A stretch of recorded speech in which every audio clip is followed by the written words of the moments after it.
Hello and welcome to PowerDrift. You know, the recipe for a classic motorcycle is very simple.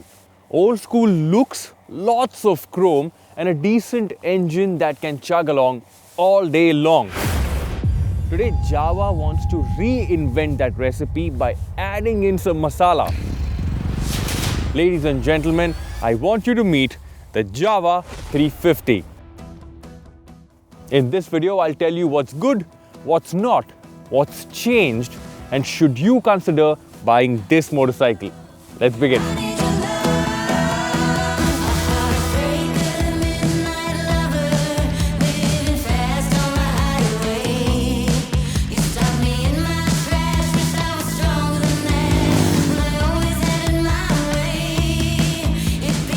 The Jawa, as it was fondly called before, was one of the first motorcycles that the brand introduced to make its comeback in India.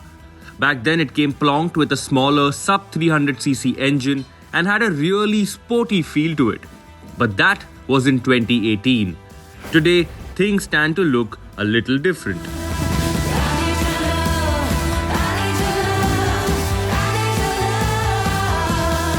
Lots of different things to talk about here. First and foremost, there's the introduction of a new paint scheme which apparently looks different under different light conditions. There's also a new frame in place. The front suspension is taller. The wheelbase has increased. Weight has gone up. The ground clearance has also gone up. The seat has been redesigned. There are wider tires and they're claiming this to be an all-new engine.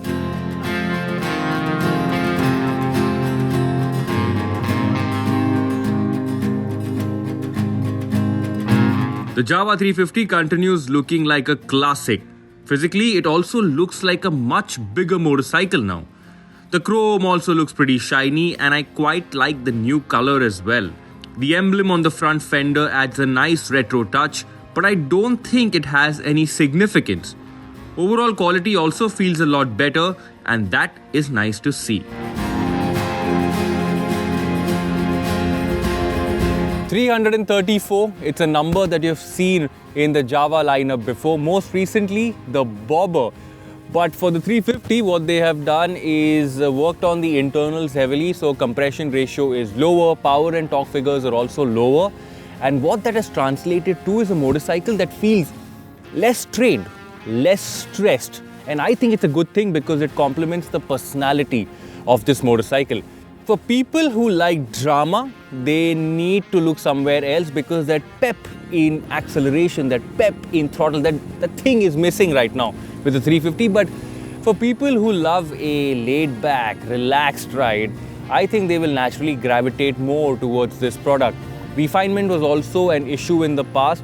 However, with this product, it feels refined till about 80 kilometers per hour, after which there is a buzz on the bar as well as the pegs between 80 and 105.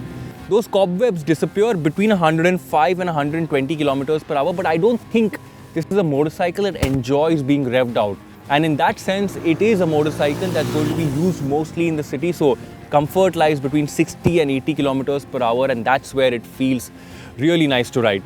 Having said that, the bike has fueling issues and even when you have a steady throttle, the inconsistency can put you off. In spite of a slip and assist clutch, the action still feels like a bit of work. But overall, major improvement in overall feel and very little to complain about.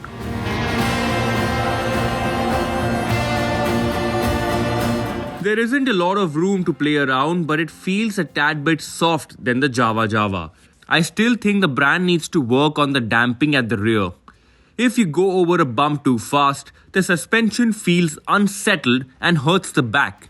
Slow speeds aren't a problem, but the moment you pick up speed, the experience isn't the best and you will have to go off the throttle.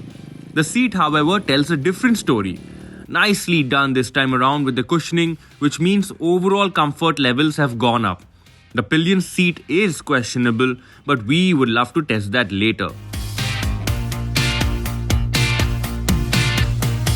The roads in Gujarat are fantastic, really smooth tarmac, but they're also boring because they're arrow straight. So with the limited amount of twisties that we got, my main takeaway from the Jawa 350 is that it's not as engaging as it was before. Does it fall in line with what the brand wants to establish with this motorcycle? Absolutely it does. But the sporty feel that you guys had from the previous motorcycle, that's missing. The long wheelbase, the increase in weight sort of contribute to that feeling. But the good thing is that the ground clearance has increased, which means the cornering clearance has also increased. So in case you do feel like going for a round of spirited riding, the pegs or even the exhaust that used to scrape earlier, that's not going to happen anymore. But I would love to spend some more time in the city trying to decode how this particular package has affected handling in the city. So more on that later.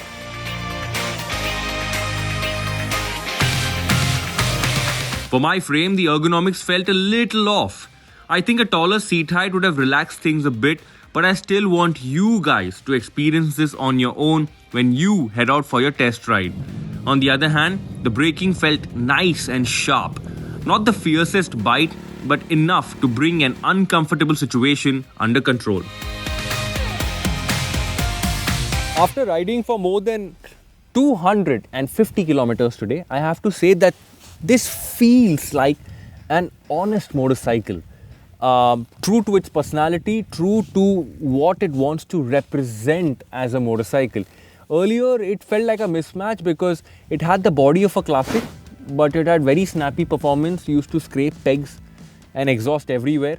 Ride quality was firm, heating issues. So a lot of these issues are finally sorted now.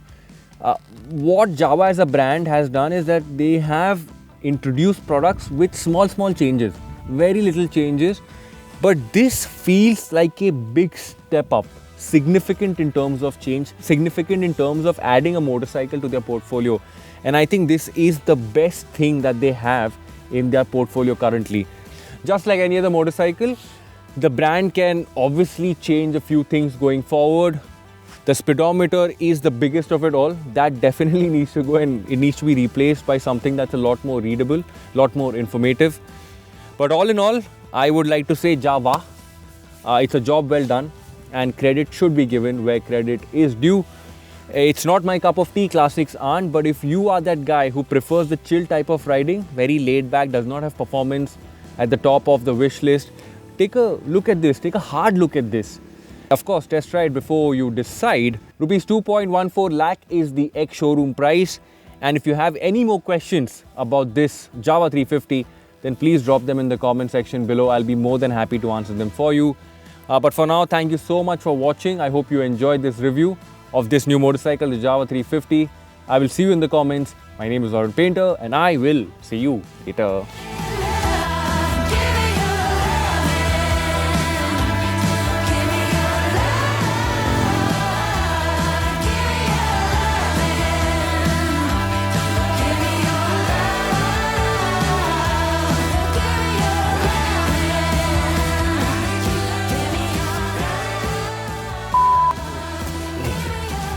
Ready?